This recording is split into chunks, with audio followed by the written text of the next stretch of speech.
Super 6માં હવે વાત અયોધ્યાની। અયોધ્યા ધામની વાત કરીએ તો રામલલાના બિરાજમાન થયા બાદ તેમના દર્શનની આતુરતામાં મંદિરમાં શ્રદ્ધાળુઓની ભીડ ઉમટી રહી છે। પણ આ ભીડની સાથે જ દાનનો અવિરત પ્રવાહ પણ જોવા મળી રહ્યો છે।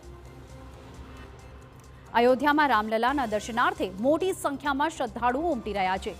પ્રાપ્ત માહિતી અનુસાર સામાન્ય લોકો માટે દર્શન ખુલ્લા મુકાયાના પ્રથમ દિવસે એટલે કે મંગળવારે લગભગ 5 લાખ શ્રદ્ધાળુઓએ રામલલાના દર્શન કર્યા હતા, જ્યારે બુધવારે 2.5 લાખ જેટલા શ્રદ્ધાળુઓએ રામલલાના આશીષ મેળવ્યા હતા।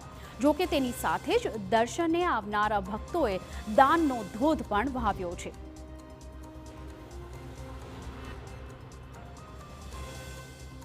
રામ જન્મભૂમિ તીર્થ ક્ષેત્ર ટ્રસ્ટના જણાવ્યા અનુસાર પ્રાણ પ્રતિષ્ઠાના દિવસે અયોધ્યા ધામમાં દાન માટેના 10 કાઉન્ટર ખોલવામાં આવ્યા હતા। દર્શનના પ્રથમ જ દિવસે ભક્તો દ્વારા મંદિરને 3.17 કરોડનું દાન પ્રાપ્ત થયું છે। મંદિરમાં મુકાયેલી પેટીઓ અને ઓનલાઈન દાનના રૂપે મંદિરને આ દાનની રકમ પ્રાપ્ત થઈ છે। સૂત્રો પાસેથી મળતી માહિતી મુજબ પ્રથમ દિવસે જ દાનની તમામ પેટીઓ ભરાઈ ગઈ હતી। ઉલ્લેખનીય છે કે હાલ અયોધ્યા ધામમાં દર્શનાર્થીઓનો એટલો ધસારો છે કે દર્શનનો સમય રાત્રિના 10 સુધી કરી દેવાયો છે।